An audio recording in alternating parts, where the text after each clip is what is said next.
Welcome to another episode of the Prep Coach Podcast. We're laughing because we just had Normie, which is our NBA resident DJ, but also is he's the manager, right? Hey, it's Yeah, yeah. Scotty's cousin. Scotty's It's Scotty's cousin. he just Right-hand left. man. If anyone's listened to a previous podcast, I don't know how many episodes ago, we tried to get him on the podcast. We tried to trick him to film him on the podcast. He's very shy. He wouldn't should do put it. a poll And he up. just Wanted to walked get out. in there, just tag him We in tried to there. get him, but he wouldn't bloody. Yeah, he avoids it all He costs. avoids it anyways. But We've even tried to trap him, trick him. Yeah. We've tried it all. Can't get him on. But he'll be at every single NBA show DJing. So Go up to him and Go tell up to him, him. be on the potty. yeah, that's right. Let's Go pressure up to Normie and say, "Be on the potty. I want you on the potty." And he's had a hip replacement now. So I said, you're not allowed to sit, you got to stand, and I want to see you move. Yeah. Normie can fucking dance. Can he? Yeah, he loves it. Do you want to talk about the hip replacement that he had? Both sides, right? Yeah. Yeah. He had both. Yeah, he had clean outs, maybe 2 years ago.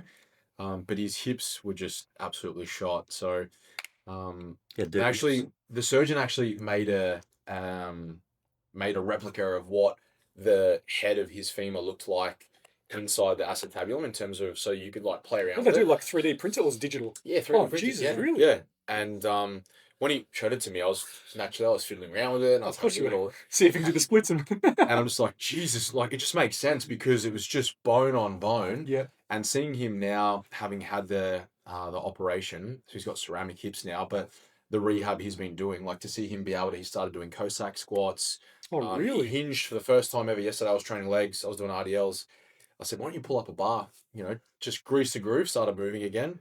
And he's like, oh my, it feels so foreign because talking about a guy to get into his car would literally sit in and he would like lift his legs in. He couldn't even get on the air bikes there. I used to have to drop the seat and help really? like lift him up to swing his leg over because it was just bone catching bone. Jesus. Versus they've shaved out inside the hip. He's got brand new hips. Yeah.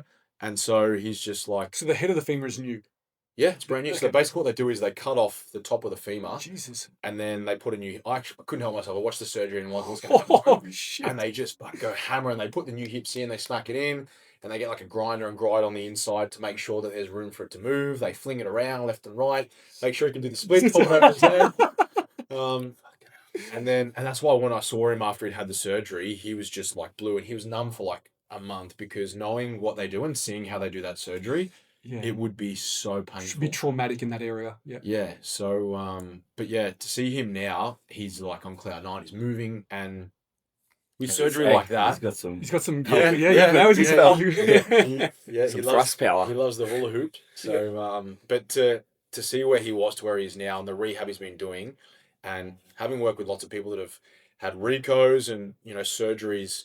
This is the second person I've worked with that's had a hip replacement, but the more you do the rehab within the scope of not pushing too far, but just the volume of it, his rate of progression has been ridiculous Yeah. in terms of what he can now do. So to see where he was to what he can do now, it's crazy. That's awesome. Yeah. So Yeah. he's Even like I only see him once a week, and just seeing the improvement is awesome. yeah, and he's in good nick. He's looking good. He's training he and I we train together most days. But he, like I said, first time yesterday, touching a barbell. He's doing goblet squats on a bench. Yeah, nice. So yeah, he's Awesome. he's doing good, and so hopefully he can do a bit of shuffling and just move around a little bit at the NBA shows. I want to Loves have a it. dance off with Normie now. Yeah, that'll be awesome. He loves it. Remember back in the day, you'd walk in and he'd be standing on top of a podium with his arms out in front, and just the way. Yeah, we know why his hips are fucked, but yeah, it probably is. if only he was in Croatia with the sax player. Ooh. Yeah, if you were to put that Normie in there now, and you put a little bit of liquid courage in him, Dangerous. yeah, Can't wait. he's got hollow legs though. Never ever seen anyone like it. Drinks a lot. Can drink a lot. Back in the day, could put away, not even joking, like at least 30 stubbies on a Saturday night. Is that a slab? That's a It's no, slab's more 24. Oh, So 24. he would do like Jesus. maybe 10 or 12 drinks before we would go out, and then easily he started on beers and he moved to vodkas. But this is after probably maybe 10 or 12 on a Friday, like Jeez. few Yeah, beers, no, bit of it's- pizza. Jeez. And then on the Sunday, like there's a bit of recovery, be maybe like just a 4-pack just by the Jeez. pool is a bit of Completely. he just He's this completely is changed. this is when he's younger, like Yeah, of course. 19, Yeah. 21, 22, but yeah, he can drink. Wow. Well, I've got an injury update for you for myself. You do. It's not me. It's not you this time. If anyone's watching this, they can probably see that I'm like shuffling on the chair, trying to get myself right because Stand up if you need to. I was thinking, should we do a standing podcast? It's probably better for me. But Or kneeling. yeah, I had a little bit of an incident on last Friday. So I was doing some gardening, climbing ladders, chopping trees. Everything was fine. I was doing, everything. Fucking Domberg version. Yeah. I was doing it. And it was just the end of the day, walking back to put everything back in the shed, stepped in like a pothole, like a hole in the ground. Didn't notice it was there. Where was it? It was in the grass. So it was like a low. In your backyard? Yeah. Like a low bit. And I stepped in it. Obviously, leg locked out, jarred through my hip. I was like, oh, fuck, that's a pain. That's a bit of a pain. And I just walked it off and kept going. Like nothing happened. And then but within about half an hour to an hour, just this deep ache, nerve pain in the leg. Like not somewhere where you could try to massage. It was so deep. And it went all the way through the glute, all the way down the leg, all the way to my foot. I was like, oh, this is not good. I thought maybe because I was using the ladder and walking around, maybe like tight piriformis, and maybe that was pushing on the nerve. So I tried to get the massage ball in there, but I couldn't even get comfortable to lie on the floor to massage it. I was like, okay, I'm in. Yeah, was it quite sharp and acute when it did come on? You said ache at the start, but did it have any No, moments? there was no moments of it being like, oh, that's sharp. Oh, I can't do that. It was more like there's an ache there that I can't get rid of. I just can't get comfortable and get rid of the ache. And then as the days progressed, the last couple of days, now I get pulsing in the muscles in the glutes and the hammies and the calf. I'm trying to sleep and my muscles are bloody dancing everywhere. But now I've got tightness in my calf and numbness in my foot. And my calf has lost its strength. Majority of it's probably like only 20% there. So I can't actually walk and push off my calf. So I'm kind of... no plantar flexion. Yeah, I'm kind of shuffling a little bit. So I got a little bit worried because I was like, have I bulged a disc? Because that would be what the signs would be, is sharp pain down the leg, nerve pain, sciatic nerve. So I was like, okay, I'm going to go see the chiro and see what they think. I've got this really, really good chiro that I've been seeing for years. And he also does kinesiology, which is like muscle testing, where if you've ever been to a chiro or someone that does that, they go, okay, bend the knee, push against me, do this action, push against me. And they try to test all your muscles. So he did all these tests on me, made me sit, raise the leg, bend over. Does that hurt? Does this hurt? Push on certain parts of my lower back. Where does it hurt? And then basically laid me on my tummy on the bench and then tried to do like testing on my glute, see if my glute max would turn on, see if my hamstring would turn on, see if the calf would turn on. They were all non-active, or not a lot of strength in them. But he was able to do some kinesiology to turn them back on, except for the calf. So he's like, okay, cool. So if the glute's turning back on, the hammy's turning back on, the pain when I push is low in your back, like really, really low. And the fact that you can turn certain ways and certain other muscles are still activated, he says 95% sure it's not a bulge, right? It's more so even lower in your back. It's more like in your SI joint. He said you've strained it and you've strained the muscles around it. Because one of the things that gets me really comfortable is in being in like lumbar extension, like really sitting up straight. If anyone can see me, I'm sitting up straight. If I want to lay down in the bed, I'll put a pillow under my back so I'm in extension. He said normally for a bulge, you wouldn't want to be in over extension. And the fact that you don't want to really bend over and be in flexion, it tells me that you don't want to stretch the muscles in the back. So because you want to shorten them, mean that it's more likely they're strained. Because like he said, for instance, if you hurt your hamstring, you don't want to stretch it.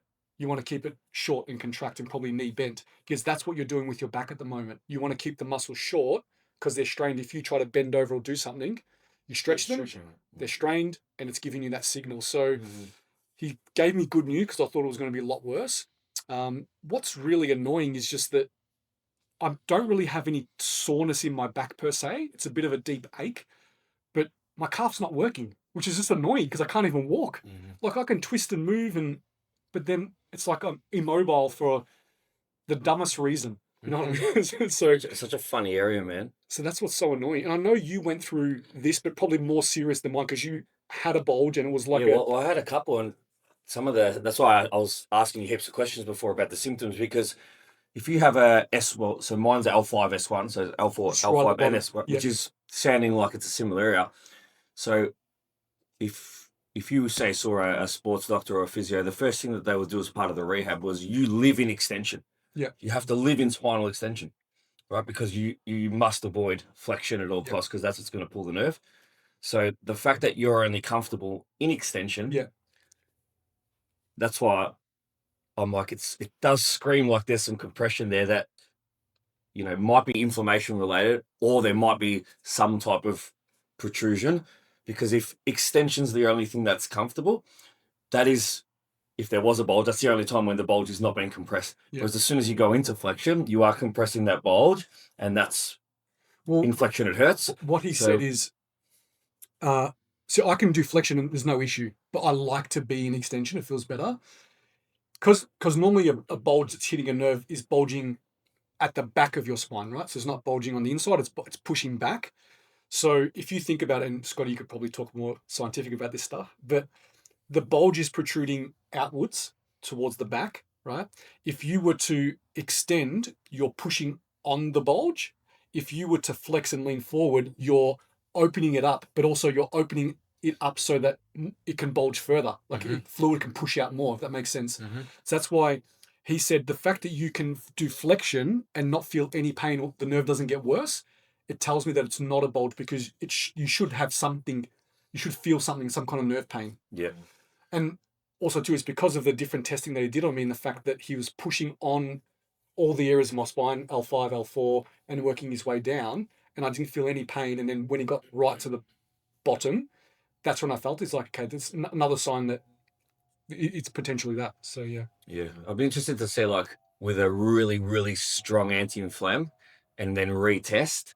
Yeah. With, what would be attenuating the inflammation. I wonder if you test the same way. Yeah. You know what hurts the most? Sitting, but I can get comfortable. But if sitting's compression. Yeah. So, and I'm sitting right on the edge of the chair at the moment. I'm extending, so I feel okay. But what really hurts is, when you stand up and you go to put your sock on, and you bend, but you also flick your leg up and you put your leg on your opposite knee and you go and put your sock on. I can't do that on that leg. Well, that was me every day. Yeah, so I can't put that sock on that side, because I can't bend over and lift that leg up at the same time. That's what I was talking to you about, nerve flossing. Yeah. That might help. Yeah. Can you do a prone back extension on the floor without any pain? Yes. Yeah. So it's going to be funny, because all my clients that had check-ins from me this week, I had to stand during my check-ins. But Did you try kneeling when we spoke? Yes, so I tried kneeling, which worked because I don't want to extension. Yeah, it could be in lumbar Yeah, extension. so the good thing about kneeling, upright kneeling, is I don't put any pressure on my calves, which is the calf is what's sore. But then actually I found I fatigued quicker. I couldn't kneel as long as I could stand, if that makes sense. So now my working situation is standing desk, but also too is I go between that and then laying on my bed on my tummy, like a 15-year-old schoolgirl that's writing in her diary, like that kind of position, and I'm on my laptop. So if anyone has got a check-in from me this week and my voice sounds a bit weird, maybe I don't sound as chirpy, it's because I'm in pain while I'm talking. I'm trying to get comfortable doing it. So anyways, he said that I'm going to go see him in a week's time, just before next week's potty, so I should be able to give you an update. But he said you should be feeling better. And the main thing for me, I said, I just want the numbness to go. Like, I don't care about the restriction in movement and maybe some dull ache. The numbness in the leg and not being able to press off that foot is just really inconvenient. Yeah. As we said, that's a waiting game. Like I was saying to you, if you run the anti-inflams once tomorrow, you've had that medication you had today is out of your system, I reckon you'll notice a difference within 24, 36 hours. When there's less inflammation, there's less pressure on those nociceptors, and that should alleviate some of the pain and also the pressure that's pushing on that nerve. Yeah. And then if you do run that, and you know that the inflammation's less, and you start to still feel some of that acute sharpness on trying to do something like, then that should be the giveaway. Is like, if it doesn't get better in a week's time, no improvement, then I will get an MRI. I will get a scan. That'll tell everybody. I'd wait. The retesting once the pain has gone, because when you're in pain, there's a compensatory response to, you can't really get an honest representation of where everything is at. You need to just let everything settle down and then retest. So as you said, when you go back in a week, I'd be baffled if you didn't notice a significant difference, even in the next 72 hours. Yeah. But at least if you do, and that excessive lumbar flexion is still quite painful, again, you get an MRI and then you know for certain. Know what it is. Yeah, but if you can avoid having to get one, then sure. I've never had anything like this happen before. So for me... Have you ever had an MRI? No. I've had X-ray. I think I've had a CT. I've never had an MRI. So that's when you go on the donut machine, right? Do you get nervous in those? I reckon I've had 15, man. Okay, so you don't get stressed because some people get. Bro, Like, the last two I felt. I know some athletes that get real stressed out because you're in a confined space. Yeah, So of course you are. they put something on, you can watch. They watch TV or whatever. Yeah, yeah. You normally just headphones, but even on the louder setting, that doesn't block the machine out. But I fall asleep. I fall asleep in the Yeah, I can't sleep in my bed, but I can sleep in the bed. It's the humming. It's the humming. Switch off. Yeah, Yeah, that's fine. So yeah. Anyway, so I've never had something like this before, and as I said, it's really weird because there's nothing wrong with the muscles in my calf and in my leg, but I just can't use them.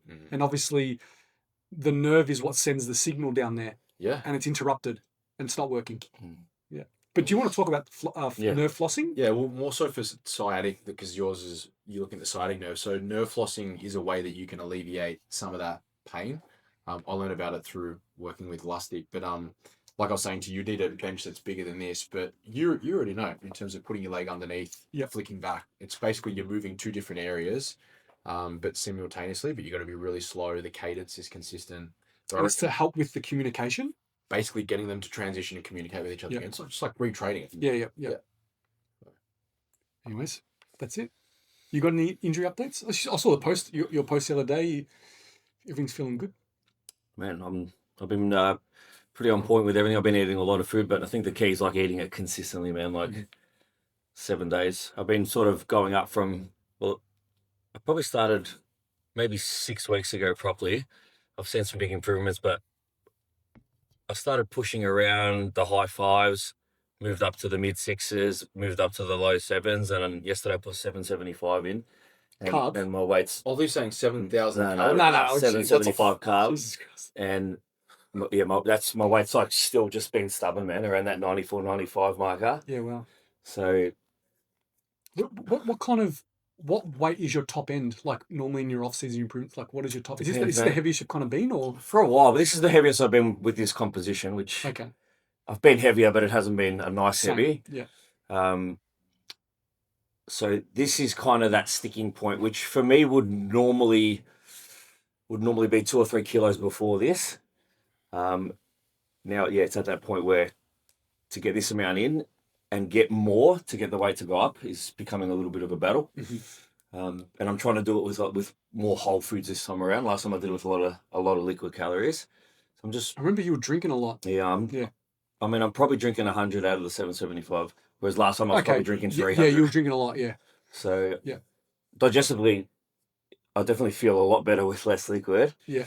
I haven't had any troubles digesting at all. It's just yesterday, my mid-afternoon meal, which is about 2 hours before dinner, I'd already had 150 grams of cream of rice with 200 grams of blueberries 2 hours before that. I had a 300-gram cooked rice with beef mince, and it's a lot of Jesus. My hunger was 0 out of 10 starting the meal, and I left about that tiny bit, but it was not nice. But I mean, energy-wise, the greatest I've ever felt. That's awesome. Performance-wise, going up. I've been super strict on actually putting my numbers in. I got a bit lazy with putting my numbers in with my training and stuff. So just trying to pull things back to a consistent platform. It's funny that as soon as I get consistent in everything, the results start to come. So probably not a coincidence. No surprise. But I didn't have the desire to do that previously. And at the moment, my desire's never been higher. So that's awesome. Especially before you go into a period of great sleep. Yeah, you're right. Great sleep. Yeah, maybe soon. Yeah, you're going to eat when and if you can. So it's probably a good thing to make these deposits now, because obviously because then you're going to go into a forced mini cut. Yeah. Then the liquid calories will have to come back. But man, you just got to make do. Yeah, I could be a dad number 2 any day, any hour. It's exciting. So we'll go our 39-week scan tomorrow. Yeah, that's we're deep in. It's exciting. We're deep in. So we'll know the name soon. You will know the name soon. You will know the name. I'm not going to get it from an Instagram post. You're going to text me, right? I'll ring you. Okay, cool. I rang you last time. Yeah, you did. Yeah. I rang in the park. Yeah. You were going I'll for a do the walk. same. Hopefully this time, because the Epworth Freemasons in East Melbourne is going under renovations in the maternity ward. So hopefully they've doubled the rooms at the Park Hyatt across the road. Oh, nice. So hopefully. Is it really? Yeah, they're doing a major overhaul. It's going to be amazing, but hopefully, I mean, the food at the Epworth. As in they're doing it right now? Yeah, right now. On level 2, not level 1. Level 2. Okay.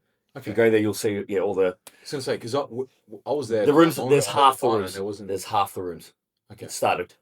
So, which means So there's double. They still have a delivery there, but then as soon as it's definitely done, have a you just get delivery moved- there. moved across. Okay. Yeah.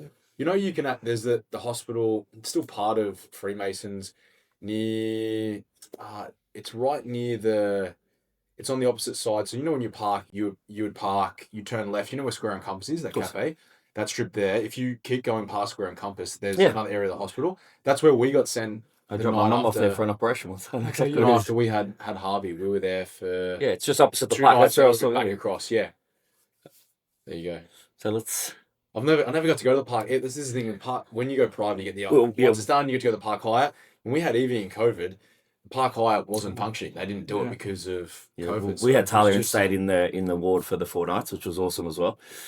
But I think second time around, if there's no hiccups, they're more inclined to push you across the road. But also, you know what you're doing. You know how to bath them. You know how to change the nappies. It's just the thing that's handy is having the nursery. I thought like the night nursery where for the first 2 nights, if you're there for 2 nights, you know, they'll come and take the baby. Usually, I think it's from 10 till 4. Maybe I didn't put Talia down for a minute, not even in the crib in the room. Oh, really? First one, we just. You want to sleep? We just passed it. We held it for the first 4 days, 24 hours a day. Yeah, okay, wow. Yeah. Because you know how much Oh, for sure, but it's more like the whole, depending on how long the labour goes for, because you just absolutely. But she's we knew no better. Exhausted. Yeah, like get some sleep, and then it's perfect. They take him for 6 hours, come back, she feeds. I'll take Talia down to the swimming pool. Nice. There you go. Nice. All right, let's talk some bodybuilding. Show on the weekend. Yes. Queensland, ICN. You had Nerida. Yeah. First show of actually not the first show of the season, but it's the first one of our athletes there. Yeah, so she had ICN Queensland. She was in classic figure and figure. She did really, really well. It was a pretty cruisy peak week, to be honest. She was a little bit stressed just because the venue was about an hour and a half, I think, from where she lives. So she had to get down there the night before, but it's so much harder for girls because they got hair, makeup. It starts so early too, yeah. It's tough. Yeah, and she had to be at the venue figure early. Figure on early. She had to be at the venue for like I think 5:30 or 6. Yeah, the for all figure that girls stuff. cop it. Yeah, they cop So it. it's, I mean, she's up early anyway because when they're on early, you've got to wake them up early to start assessing things and feeding. Yeah, so you know, from that sort of things, is not as ideal, but we got a lot of valuable data from it in that even her next show for WMBF, because she found she was really stressed and all her appointments were down there on the Friday rather than having to rush to do her session here, get this, drive down there. She's going to go down on Thursday night. So Friday she can wake up there, do what she needs to do and be a little bit more relaxed. But she did really well. It was a pretty cruisy peak for us because she's been in good condition. I've used the analogy. She's been circling the airport for a few weeks. She's ready to go from a conditioning standpoint. So we were, everything we did was very, very predictable. There was no deplete, replete. We just linearly loaded. We pushed in above baseline. I think we went up by like maybe 75 grams of carbs for a couple of days, assessed the look, pushed in more. We had to push in a little bit more 2 days before just because she was rushing around a little bit. But yeah, it was a linear load. And then we pulled back a little bit the night before because everything was there. Her physique, it probably took a little bit longer to get the pop that we were looking for. When someone's as lean as what she is, sometimes you do need to, and you need that time of really 4 or 5 days of less fatigue. There was some interesting data with her scale weight because she has been so lean. One of the variables that I track my athletes, I'm sure you guys are the same, is the DOMS column, inflammation, looking at things like that. And so when you've got someone that's that lean, you can see flux of 1 to 2% of body weight from a day-to-day based on training, inflammation, etc. And one of the biggest things that we were really targeting from about 8 days out was really removing that fatigue. So coming into the week, you know, DOMs were at a 1 to a 0, and we were more on the path of stimulate, don't annihilate. So we saw her weight actually start to drop despite putting in more food. And a lot of people might think, oh my God, you need to feed more. And she was a bit like, are we needing to push in more?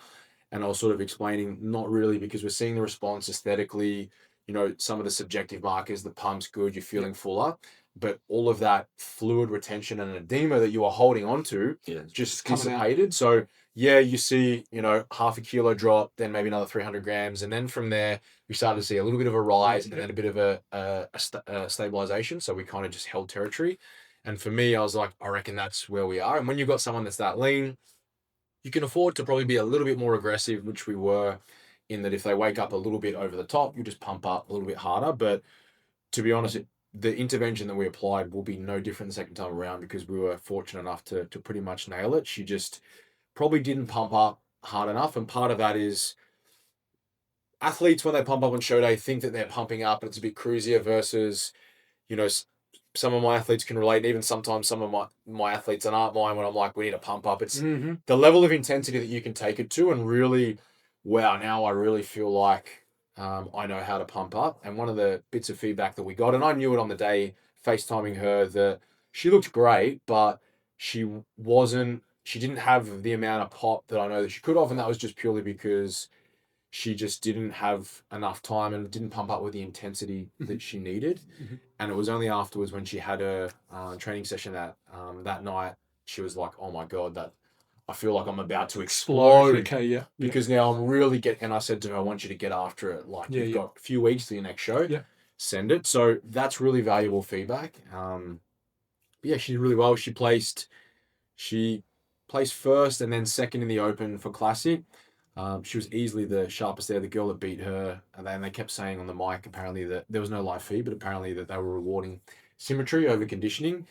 And then she won all of her classes except the Open in figure. She lost to another girl who was a very, very big athlete. I think looking at the shots, Nera still looked awesome. Her conditioning was probably a little bit sharper, but this girl was a monster. She looked like she was 6 foot tall, very, very broad, really great muscle development. But as I said to her, you can get better, you know, that you can feel out a little bit more. Nera is very symmetrical. And for her first time in figure, I was really happy. That's pretty cool. Yeah. So going back to some of the details of the peak week, at what point did you see the weight come down? And at what point, in how many days of the carb up, did you see the weight start to come back up and respond and level out? Was it like after 2 days of carbs? Was it?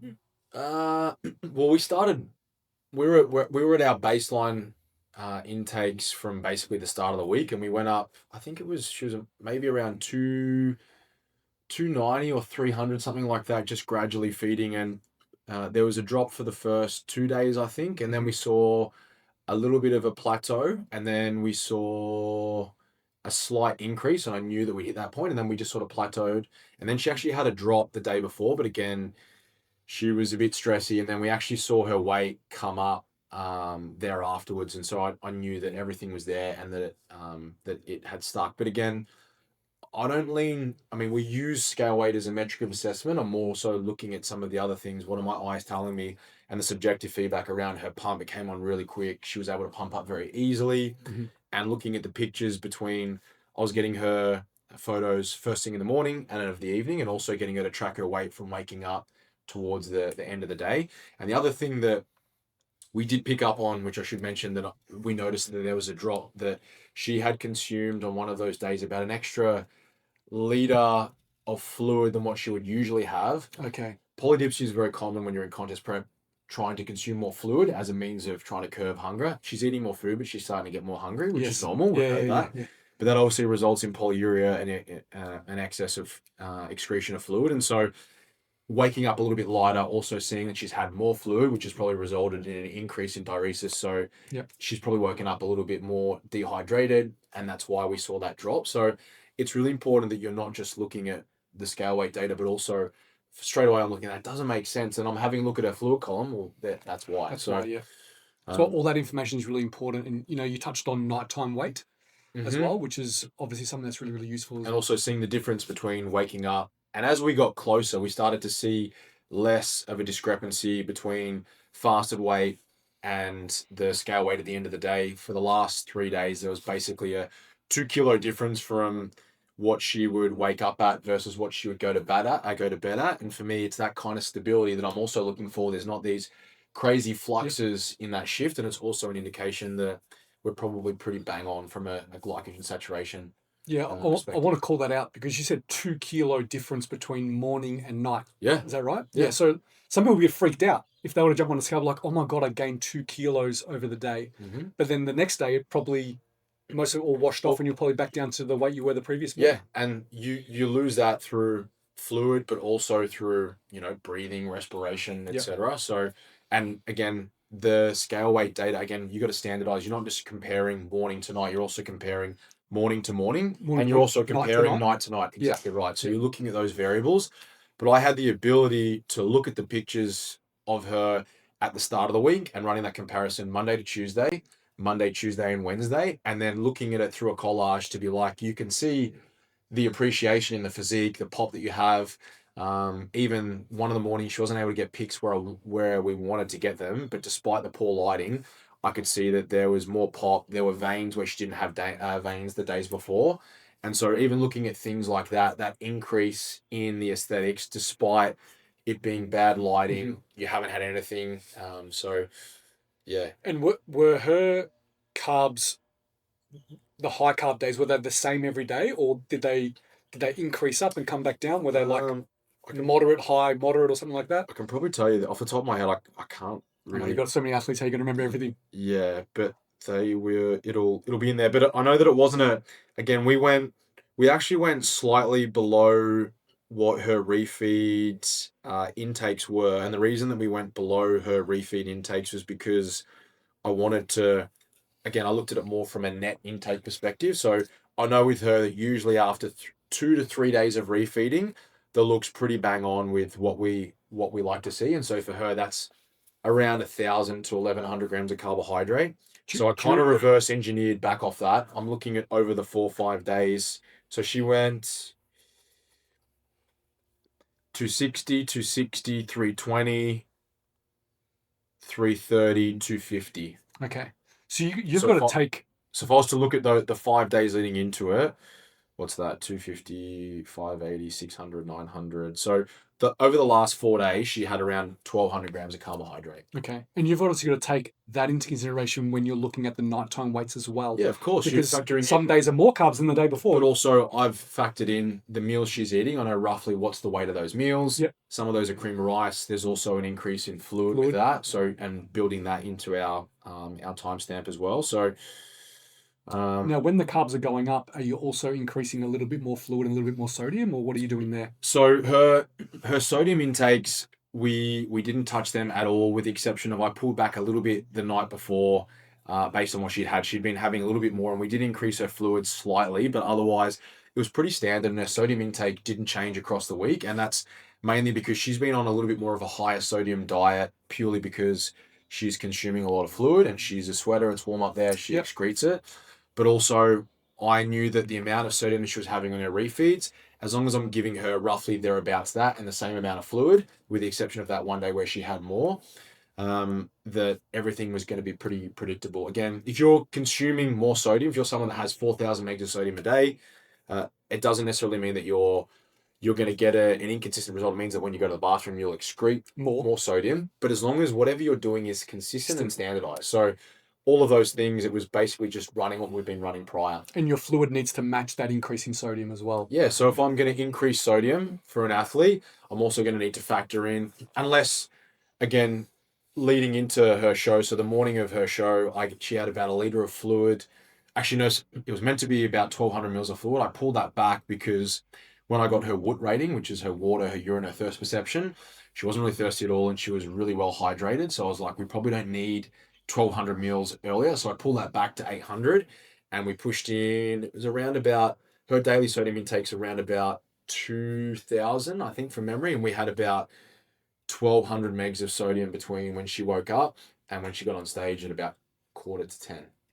Did you push in more than the 1,200 just before stage, or you kind of left No, so we kept that exactly. The sodium intake, we kept it as it was. But given the feedback that I had earlier on, I thought maybe because she consumes a decent amount of fluid, I want to make sure she's hydrated. Mm-hmm. But given that she had identified that she wasn't thirsty, her urine color, plasma osmolarity was already potentially diluted. So I wanted to make sure that she was hydrated, and sodium was still going in. Yeah. But I wanted to see a shift, and I wanted her, and I was using that feedback. Are you starting to get a little bit thirsty? Yep. Half an hour out. Now I'm starting to get a little bit thirsty. So straight away, that is valuable because it's letting us know that we're seeing that shift, and there is an increase in plasma osmolarity. So I know that the tonicity of her blood plasma is now more sodium concentrated. So as a result of that, increase in blood pressure, increase in blood volume, and that's obviously what helps bring it to light. Yeah. But if I see that too early, then that can potentially cause us feel and trying to nail it, knowing that she's got basically an hour and a half of competing. Well, that's what I was going to ask you. Like, were her divisions kind of back to back, or there was a big spread? They were, and so I made the decision, and because I actually had Megatron Andrea, shout out to her, she was there to help Nerida. She was communicating via Nerida's phone for me, but then Nerida's phone died after. So I'm sending all these messages, and I'm like, fuck, why is she not writing back? Yeah. And in the end, when she'd gone out to figure, so there's about a 20-minute lapse, and I've got no live stream, so I'm just waiting by the phone. Andrea messaged me and sent me the photo of her winning her first one. I'm like, oh, well, that's good.